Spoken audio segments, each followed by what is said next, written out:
Dirakam dari Pusat Servis Kereta dan Pakar Penghawa Dingin Hong Chai, Jalan Wangsa 5, Wangsa Maju dengan pakej bayar Acai Pay Later.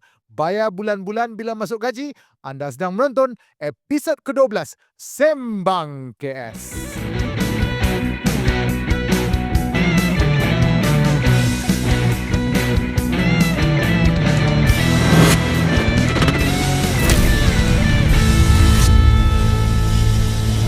Hai, Assalamualaikum dan salam sejahtera pada para penonton yang setia dengan kami di Sembang KS. Dan kalau anda tertanya-tanya kenapa kami buat rakaman di lokasi ini pada kali ini, itu sememangnya keputusan taktikal yang dibuat oleh produser dan penulis Sembang KS untuk memastikan kami senantiasa berada di hadapan.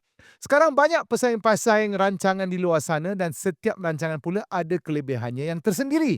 Misalnya ada rancangan yang menampilkan hos yang berketerampilan dan menarik, macam artis atau pengacara. Dan ada pula yang mengetengahkan hos yang mempunyai tahap intelek yang tinggi. Jadi untuk kita di Sembang KS ni yang hanya ada hos pertengahan umur yang kurang rambutnya, maka cara kami untuk bersaing ialah untuk senantiasa berada di luar kotak dan melaksanakan langkah-langkah yang boleh dikatakan mampu untuk mengelirukan pihak musuh. Itu sebabnya kami bersiaran di pusat servis kereta yang boleh bayar bulan-bulan dan bukan kerana kebetulan kereta saya nak kena tukar minyak hitam, minyak gearbox dan tengah nak tunggu brake disc habis skimming. Apa Cai? Oriental China punya kah? Potongnya sudah, potongnya. Baik, sebut tentang persaingan, semakin hangat keadaan sekarang ni yang mana kita dapat lihat semakin banyak pemain yang muncul. Ada yang baru, ada juga orang lama dengan jenama baru. Semakin rancak gerakan merebut sokongan dan perhatian rakyat bila dah sampai musimnya. Namun di dalam pelbagai cerita rancak dengan gandengan yang timbul ya seperti Hamzah dan Hadi, Anwar dan Zahid, Muhyiddin dan Azmin atau On dan Anthony, nampak gandengan yang paling menyerlah dan telah berjaya menambat hati rakyat pada hari ini ialah tidak lain tidak bukan gandengan AA. Bukan Diva AA, bukan Bateri AA, tapi gandengan Adira dan Anggrek. Gandengan AA yang merupakan pemenang musim kedua Talk to My Manager, rancangan hiburan realiti yang disiar langsung oleh Astro. Pasangan ibu dan anak ini berjaya menewaskan beberapa lagi pesaing lain yang berjaya membawa pulang hadiah wang tunai sebanyak RM30,000 beserta trofi. Mereka berjaya menewaskan gandengan lain seperti Jamilul Hayat dan Hussein, Vida dan Cik B, Aida dan Azifa dan ramai lagi. Tapi yang menariknya juga, dalam rancangan Talk to My Manager, selain dari anugerah yang biasa kita lihat, iaitu seperti anugerah Johan dan Naib Johan, mereka juga ada menampilkan anugerah-anugerah yang saya kira sedikit di luar norma kebiasaan. Rancangan Talk to My Manager ini turut mengurniakan penganugerahan yang luar kotak seperti anugerah Manager paling loud and proud atau anugerah Manager paling trust the process. Dan bagi saya, paling mempersonakan jiwa ialah anugerah Manager paling luar nampak tenang dalam hati siapa yang tahu. Wow! Nama anugerah dah macam tajuk lagu Jiwang tahun 90-an yang orang selalu karaoke selepas putus cinta. Adakah selepas ini dalam musim ketiga Talk to My Manager, kita akan dapat memperlihatkan lagi anugerah-anugerah yang berkonsepkan jiwa seperti pemenang anugerah Manager Kampung Terbakar Nampak Asapnya, Hati Terbakar Siapa Yang Tahu. Itu dia, kita tunggu dan lihatlah.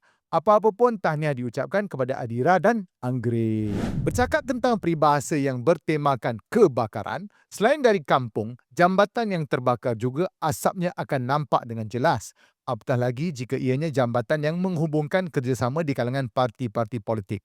Kalau terbakar jambatan ini, jangan kata asap, siap-siap ianya digandingkan dengan letupan lagi. Begitulah perumpamaan yang boleh kita gunakan bila kita membicarakan tentang perpecahan yang berlaku apabila Parti Islam Se-Malaysia atau PAS telah membuat keputusan untuk membakar jambatan kerjasama mereka dengan Bersatu. Sebagaimana dengan mana-mana penceraian, sudah tentu akan berlaku kekeliruan dan perebutan harta sepencarian. Dan dalam kes ini, harta sepencarian itu ialah logo dan jenama Perikatan Nasional. Kita mulakan dengan kenyataan Presiden Parti Peribumi Bersatu Malaysia atau Bersatu, Tan Sri Muhyiddin Yassin yang menyatakan tiada pihak boleh singkirkan Bersatu dari PN secara unilateral. Beliau turut menegaskan bahawa Bersatu akan terus kekal berada dalam PN, sebuah gabungan politik yang turut diasaskan oleh mereka. Mereka turut memaklumkan bersatu bercadang untuk bergerak ke PRN Johor dan Negeri Sembilan di bawah naungan politik dan logo Perikatan Nasional.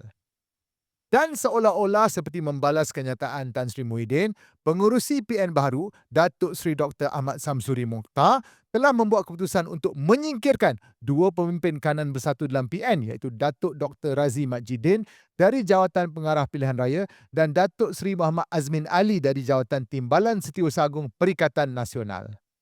Ini ditambah lagi dengan kenyataan dari Setiausaha Agung PN yang juga merupakan Setiausaha Agung PAS, Datuk Seri Taqiyuddin Hassan, yang mengatakan sebarang aktiviti yang menggunakan nama Perikatan Nasional perlu dengan izin Samsuri yang juga merupakan pengurusi PN.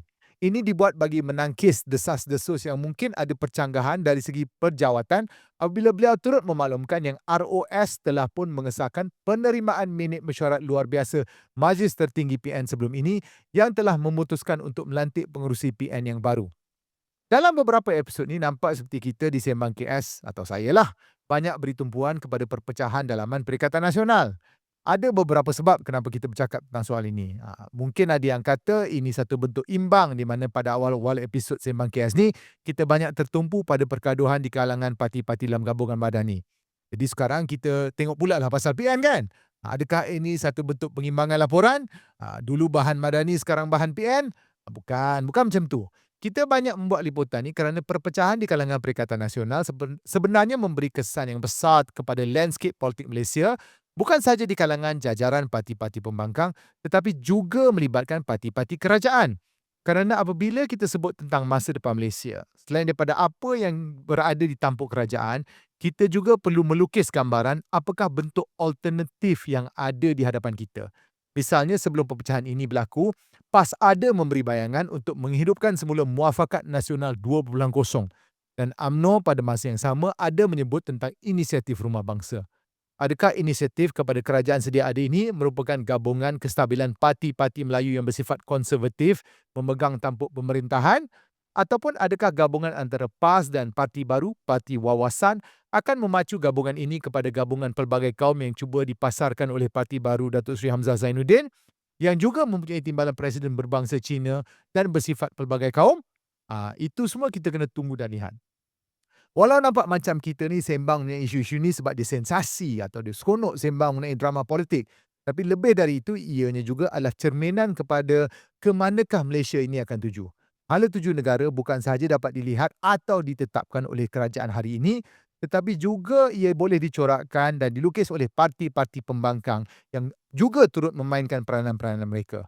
Dan sebut tentang parti pembangkang dan gambaran, kita akhirnya telah mendapat gambaran hala tuju dan calon-calon dari salah satu parti pembangkang yang walaupun kecil tetapi sentiasa ada iaitu Parti Muda. Muda mempertaruhkan 4 calon dalam pilihan raya negeri Johor iaitu dengan calon paling muda Saudari Rashifah Al-Junaid yang berumur 26 tahun, Amir Jack 30 tahun, Aini Hazika Syafi 36 tahun dan Premanen 52 tahun.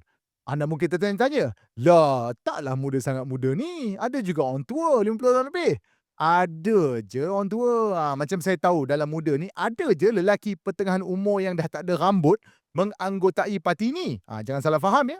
Tu kawan saya tu. Baik orangnya. Kalau orang tanya ni dah kenapa nak cover muda sangat Zaidil? Ni mesti sebab you ni bias kan? Apa kaitan you? Nak yang muda je kan? Tak, dia macam ni. Muda ni macam peribahasa yang selalu berbudak motor dan kereta pakai letak stiker dekat belakang kereta diorang lah. Iaitu kami tak ramai tapi kami ada. Dia sentiasa ada. Tak cuba tak tahu. Tak usaha tak berjaya. Saya ada dekat majlis pelancaran tu. Diorang jemput saya lah kan. Biasalah makan-makan, kawan-kawan ajak. Saya semangat jugalah bila tengok calon-calon yang berusia muda. Teringat saya zaman muda-muda saya dulu. Bila saya tengok Rashifah Junaid, calon yang berumur 26 tahun, teringat akan diri saya juga yang pernah satu ketika dulu berumur 6 tahun sekitar 4-5 tahun lepas. Tiba. Tapi tak apalah, sebelum sembang KS ni jadi pentas ceramak politik saya, apa kata kita teruskan kehidupan. Cuma saya nak jelas di sini para penonton dan pendengar sekalian, saya ni tak neutral. Betul, saya tak tipu. Saya memang tak neutral. Sebab kalau saya ni bersifat neutral sepenuhnya, saya akan jadi membosankan. Analoginya macam ni lah. Kereta kalau sentiasa dalam gear neutral, dia tak bergerak lah. tak ke mana. Begitu jugalah dengan manusia. Manusia yang tiada pandangan ialah orang yang tidak ke mana-mana. Namun saya akan cuba sedaya upaya untuk menjadi objektif untuk anda sekalian. Tapi sebelum saya ubah topik, saya nak berbalik kepada calon muda tadilah. Sabar kejap. Rashifa ni walaupun umur dia muda, dia ni ketua staf Amira Aisyah Adun Puteri Wangsa sebelum ni. Dia bertanding di kerusi yang sama tempat dia bekerja di lapangan bertahun-tahun tu tak terkejut lah. Dia dah biasa, dia kenal dia nak bertanding situ. Maksudnya dia ada rekod berkhidmat di kawasan. Dan sebagai calon yang muda, perempuan pula tu dekat kerusi bandar lagi, sudah tentu dia akan mendapat sedikit perhatian kan? Tu pun kita dah agak dah. Cuma yang tak disangka-sangka ialah perhatian yang didapat teramat meluas sampailah ke perhatian satu laman Facebook yang dikatakan dimiliki atau mewakili atau memainkan watak Rani Kulub. Ya, Rani Kulub yang tu, yang hobinya buat laporan polis tu, yang selalu ada dekat restoran taco Asri Gombak depan Petron tu, Rani Kulub yang tu lah. Laman Facebook Rani Kulub dalam satu muat naik di laman Facebooknya menyatakan minat beliau terhadap calon ini dan dia dikatakan bersedia untuk berkempen bagi pihak Rashifa kalau Rashifa yang dipanggilnya Ifa, sekiranya Ifa sudi untuk berhubung dengan ayah Rani. Ini menimbulkan pelbagai reaksi netizen yang mengesyaki motif Rani Kulub yang dikatakan seolah-olah ada udang di sebalik batu. Puluhan komentar dilemparkan para netizen kepada ayah Rani Kulub. Antaranya, tak payahlah ayah nak tolong kempen, hilang selera orang nak mengundi. Ataupun, ayah dah cek darah ke hari ni, kencing manis berapa hari ni? Ada 900 naik. Lagi satu, ayah dengan Rashifa ni ibarat buah pinang dipijak dua. Dan yang paling meriah pula ialah ayah Rani campur Rashifa Al-Junaid jadilah Al-Fatihah. Sabar je lah Rashifa ya. Inilah dugaan masuk pilihan raya. Macam-macam ada. Tapi ingat ya, kalau lebih-lebih orang tua tu karang, kamu buat je laporan polis. Baru dia tahu. Asyik dia je membuat laporan polis kan. Kamu buat ke dia pula. Kalau dia lebih lah. Baik, kita teruskan lagi dengan laporan yang berkisar dengan PRN Johor di mana kita turut mendengar desakan dari Datuk On Hafiz merangkap calon Menteri Besar Johor Barisan Nasional yang berpandangan rakyat berhak tahu siapa calon MB Pakatan Harapan. Pandangan ini menarik kerana bagi saya ada kebenaran di situ. Kerana sehingga episod ini dirakamkan, kita masih belum mendengar siapakah calon Pakatan Harapan untuk jawatan Menteri Besar di Johor. Ada kata dia calon di Puteri Wangsa, takkan Rashifa kot. Pakatan Harapan yang melihatkan diri mereka sebagai alternatif kepada Barisan Nasional sepatutnya, pada pandangan saya lah, mempunyai satu poster boy atau poster girl tentang siapakah yang akan menerajui kerajaan negeri bagi pihak mereka. Walaupun ada spekulasi nama-nama tertentu dan di lokasi atau kerusi mana mereka ini akan bertanding, setakat ini itu semua masih menjadi tanda tanya. Setakat episod ini dirakamkanlah. Kita tidak pasti apa sebab mengapa pengumuman ini dilewatkan sedikit atau mungkin dia langsung tidak umumkan atau mungkin ia adalah sebahagian daripada gerakan taktikal tertentu. Adakah ada rundingan di belakang takbir yang kita tak tahu? Apapun kalau berpandukan kepada kenyataan yang dibuat dari Pemuda Amanah, salah satu komponen pemuda dalam Pakatan Harapan, mereka mengatakan Pakatan Harapan tidak terdesak untuk menamakan calon Menteri Besar. Dia tak terhigi-higi sangatlah, tu dia punya perancangan. Tapi itulah dia. Kita berpindah pula dari drama politik tempatan kepada drama politik antarabangsa di mana Presiden Amerika Syarikat Donald Trump dikatakan mempunyai rasa ketidakpuashatian atau beef dalam bahasa pasarnya dengan Perdana Menteri Itali Giorgia Meloni yang sebelum ini dikatakan antara pemimpin Kesatuan Eropah yang dikatakan mesra dan baik dengan Donald Trump. Donald Trump dalam satu muat naik platform media sosial miliknya iaitu Truth Social menulis, Italian Prime Minister Giorgia Meloni asked over and over for a picture with me during the G7 meeting in France. She is doing poorly in Italy with a level of popularity, possibly because she turned down the United States of America, a country that truly loves and protects Italy, when it came to denying Iran from obtaining or developing a nuclear weapon, but so did NATO for that matter. She wouldn't even let us use Italy's landing strip or runways, a great logistical inconvenience, and this despite the fact the US contributes hundreds of billions of dollars a year to protect Italy and other so-called NATO allies. Now, after the United States defeated Iran militarily, she wants to be friends again in order to get her numbers up. No thanks. President, DJT. Dalam membalas kenyataan Donald Trump, Giorgia Meloni memuat naik satu video yang berbunyi begini.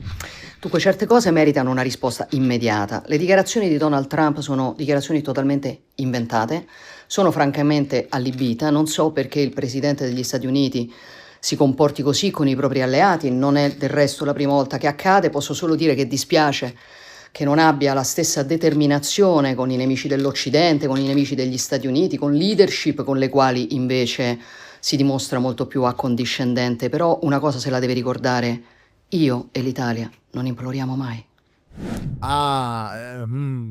Saya cuma faham unity, leadership, condition dan determination.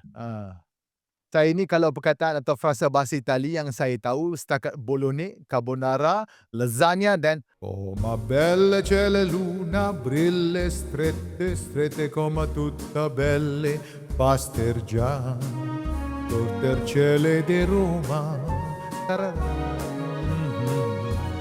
Down each avenue, via, street or strata, you can see him disappear two by two on an evening in Roma. Oh, okey, hilang fokus sekejap. Namun beginilah realiti politik zaman sekarang di mana dahulu kenyataan rasmi atau mesej yang nak disampaikan di kalangan pemimpin dunia dibuat di atas sidang akhbar atau kenyataan diplomatik, kini boleh mendapat reaksi segera melalui media sosial, secara langsung dari dalam minda pemimpin itu sendiri. Kita dapat lihat bagaimana pemimpin-pemimpin di Kesatuan Eropah cuba dengan kekok untuk menguruskan hubungan mereka ini dengan kuasa dunia gergasi yang juga merupakan tulang belakang NATO. Dan bercakap mengenai Kesatuan Eropah, mantan ahli Kesatuan Eropah, United Kingdom atau Britain melihatkan peletakan jawatan Perdana Menteri mereka dari Parti Buruh iaitu Sir Keir Starmer yang dilihat didesak oleh rakan-rakan parti beliau untuk mengambil tanggungjawab ke atas kemerosotan populariti Parti Buruh atau Labour Party, khususnya dalam kekalahan besar dalam pilihan raya pihak berkuasa tempatan di mana Parti Buruh kehilangan hampir 1,500 dari 2,600 kerusi majlis tempatan yang mereka pertahankan. Walaupun Starmer pada awalnya memimpin Parti Buruh untuk memenangi kerajaan pusat dengan mandat yang besar di Parlimen, kelihatan dalam tempoh pentadbirannya sokongan rakyat merosot teruk hasil dari keputusan dan dasar yang dibuat di bawah pentadbiran beliau. Pada awalnya, dilihat seperti dia akan memegang jawatan Perdana Menteri dan Ketua Parti. Namun ianya berubah apabila pencabar utamanya, Andy Burnham, bekas Datuk Bandar dari Manchester yang sangat popular, telah memenangi pilihan raya kecil Parlimen di Makerfield, seterusnya membolehkan beliau mencabar terus kedudukan Keir Starmer di Parlimen sebagai seorang ahli Parlimen. Kiranya ini macam langkah kajang lah atau langkah Makerfield. Setakat ni nampak berjaya lah, cuma kita belum pasti adakah dia akan menjadi Perdana Menteri Britain nanti. Tapi tuan-tuan dan puan-puan, selain daripada berita-berita politik, kita di Sembang KS juga kadang-kadang akan melaporkan atau memberi liputan kepada berita-berita selain politik yang kita kira menarik atau wajar diberikan perhatian. Antara berita yang menarik perhatian kita ialah satu laporan yang bertajuk Scientists Discover Hyperparasite in Borneo Jungle. Malaysian scientists have discovered a new species of parasitic fungus in Borneo's jungles. The fungus preys on so-called zombie fungus, which infects insects, manipulates their nervous system, and eventually kills them. The new species was collected during field trips by University Malaysia Sabah's Institute for Tropical Biology and Conservation. Its Deputy Director Jayasilan Sathiasilan told AFP the fungus belongs to the genus Pleurocordyceps and acts as a specialized hyperparasite. This means it does not control the insect directly, but instead feeds on the fungus already growing inside the infected ant. Named Pleurocordyceps cornicidemata, the species was discovered after scientists studied a dead ant collected from Danum Valley in southern Sabah. Scientists also found a new spider-killing fungus during the same field trips. Jayasilan said the discoveries could help in developing future antimicrobial drugs and biocontrol agents against agricultural pests. Adrian Fernandez, FMT. Saintis dari Institut Biologi Tropika dan Pemeliharaan Universiti Malaysia Sabah, UMS, telah menemui spesies kulat atau fungus parasit baru yang unik. Kulat ini digelar sebagai hyperparasit atau parasit kepada parasit kerana ia tidak menyerang serangga secara langsung. Sebaliknya, ia menjadikan kulat zombie yang sedang menjangkiti serangga sebagai mangsanya. Kulat zombie atau Ophiocordyceps. Saya rasa betul lah kot. Maafkan kalau saya sebut. Ophiocordyceps adalah sejenis kulat terkenal yang dipanggil kulat zombie. Kulat ini menjangkiti semut atau serangga, mengawal sistem saraf serangga tersebut secara ganas, membuatkan serangga bertingkah laku pelik dan akhirnya membunuh serangga itu sebelum spora kulat keluar menembusi bangkai serangga tersebut. Rasanya saya macam pernah tertengok dekat entah mana apabila terjumpa kulat zombie di sekitar hutan Asia Tenggara. Tidak ada obat dan tidak ada vaksin.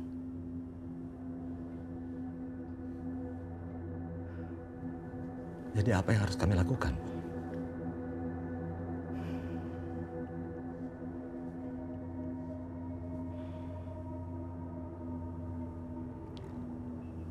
Bom. Mulailah pengoboman. Bom seluruh kota. Dan seluruh orang yang ada di dalamnya. Okey. Baik, kita berpindah kepada berita yang saya rasa sedikit ringan pula. M-Star melaporkan bahawa Harith Zazman belajar lipat baju selepas kahwin. Penyanyi dan komposer Harith Zazman dilaporkan mengalami perubahan hidup secara drastik selepas bergelar suami dan bapa pada usia yang muda, di mana dalam laporan ini dia berkongsi pengalaman bagaimana hidupnya berubah secara drastik selepas bergelar suami. Dilaporkan beliau ada berkata, "Saya ingat dulu bila bercinta dan kemudian berkahwin, semua benda sudah selesai dan tak perlu fikir banyak perkara lagi. Rupanya selepas kahwin banyak sangat perkara berubah." Ya, begitulah realiti kehidupan yang fana ini, Harith. Di zaman moden ni kita dah tak macam zaman dulu-dulu. Orang lelaki sekarang kena banyak membantu dalam pengurusan rumah tangga dan keluarga. Lipat baju, basuh kain, memasak dan sebagainya. Nak pula bila pasangan kita turut bekerja. Saya kongsi pengalaman saya juga. Saya bukanlah pakar lipat baju. Tapi sebagai seorang lelaki sejati, saya juga ada sumbangan kepada pengurusan rumah tangga. Dan kepakaran utama saya ialah untuk memasak. Kalau Khairul Amin pun boleh memasak, what's up guys? Kita kaum lelaki juga mesti boleh juga. Banyak resepi-resepi yang saya reka cipta sendiri untuk menguruskan keluarga saya yang boleh saya turunkan kepada anak-anak dan cucu sebagai resepi keluarga saya. Maksudnya family secret recipe. Antara resepi saya yang telah saya mereka ciptakan khusus untuk keluarga saya seperti ayam goreng berempah air fryer, ayam paste tanduri air fryer, ayam paste sate air fryer, sausage ayam air fryer, sausage daging air fryer, nugget ayam air fryer, nugget ikan air fryer, kari pap sardin frozen air fryer dan char kway teow kering. Beli semalam tak habis, letak dalam peti sejuk dan kita masak balik besoknya untuk sarapan, air fryer. Dan saya akhiri episod kita kali ini dengan satu lagi laporan berita yang berbunyi. Ingatkan orang luar negara manalah tadi? Rupanya Nabila Huda. Ya, itu dia laporan berita dari gempak.com di mana Nabila Huda Suhaimi atau lebih dikenali dengan Nabila Huda telah memuat naik satu hantaran di Threads yang menyorot perhatian ramai iaitu foto dirinya yang menggayakan solekan serta dandanan gaya rambut yang baru. Warna rambut yang serba perang itu telah menimbulkan kekeliruan di kalangan netizen yang mana kalau saya lihat pun saya boleh salah faham. Itu yang mula-mula saya tengok video Perdana Menteri Itali tadi, saya terkesima sekejap dan sangkakan, sejak bila Nabila Huda pandai cakap Itali ni? Ada drama baru ke? Tapi saya faham perasaan Nabila. Selaku orang yang selalu juga orang ramai terkeliru sebagai bukan orang Malaysia, saya juga pernah mendapat komen-komen sedemikian rupa. Ada juga orang kata saya ni macam bukan orang Malaysia. Orang kata kau orang mana? Dia orang kata aku nampak macam orang Singapura. Baik, kita telah sampai ke penghujung episod kita kali ini. Sebenarnya banyak berita-berita yang kita nak buat liputan tapi tak sempat. Namun apa-apa pun kita akan cuba sambung atau bawa ke episod seterusnya. Saya mohon anda semua teruskan sokongan, tekan butang like, subscribe ataupun tinggalkan komen.